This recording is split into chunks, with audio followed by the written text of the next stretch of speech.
Joining us now, Michelle Caruso-Cabrera. She's a CNBC contributor. She was a longtime chief international correspondent, covered many overseas elections for the network. What about the UK? Start with that. UK, the Conservatives are going to get trounced tomorrow. They've been in power for 14 years, 5 prime ministers, but they haven't delivered on a lot of their promises. And Labour, what would be the equivalent of Democrats here in this country, have moved toward the center. They've gotten rid of some of their extremists, socialists, won't sing the national anthem kind of folks, and as a result, they're going to do very, very well. Not as consequential for the markets as the French election is. And what's going to happen there? The French election is on Sunday. Right. It looks like we're going to get a hung parliament, which will likely be a relief to the markets, because one of the great concerns when Macron surprised everybody to announce that they were going to do this election was that the far right, as I like to call them, and Marine Le Pen would perhaps get a majority and increase dramatically the amount of spending that the country was doing when they already have a big deficit. So that market has fallen 7% in the last 3 weeks since they announced it. What does that even mean? Is that anti-immigration? Yes, that's an important question, because on social issues, yes, the big division is on immigration. That's where a lot of the vote is happening. What are the issues in France? Immigration, inflation, crime. Does that sound familiar?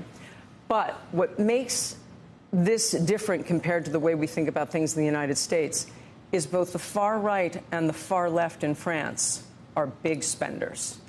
Both these parties wanted to roll back. Macron raised the retirement age from 62 to 64. These folks are talking about rolling it back to 60 as part. Now, Marine Le Pen's party, the far right party, has since moved toward the center, now that it looks like they're close to power, because the reaction in the markets was so negative. I mean, the yield spiked, the stock market fell very dramatically, very quickly. So you have confidence in the polls?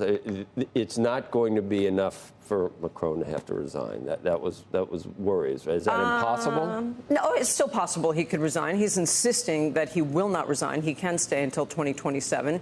It depends on what the outcome is on Sunday. If it's completely impossible, he could just live with, like the situations where we have here, where the president's of one party, but the legislature's a different party, and nothing much gets done, and that's it. I think the way French investors are thinking about the current situation, the way it looks like this is going to go, is that the reform train has stopped, but it's not going to go backwards, right? I mean, Macron was trying to do a lot of things that are very un-French, right? Make it easier to hire and fire, raise the retirement age.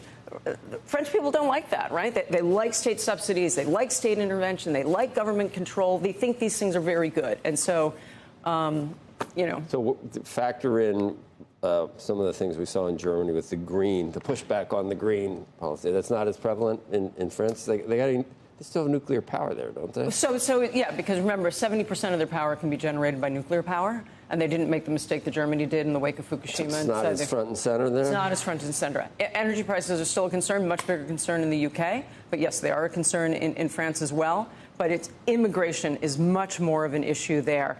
What's extremely interesting about the French situation is that the far-right party, and Marine Le Pen's party, was once viewed as very anti-Semitic because of her father, and they have now moved in a way that they are actually seen as pro-Israel. She was very, very clear that no French Jew should ever be fearful in their own country, and it's the rebranding of her party is what has gotten her to this point. It's been extremely interesting to watch politically. It's a real political earthquake in France.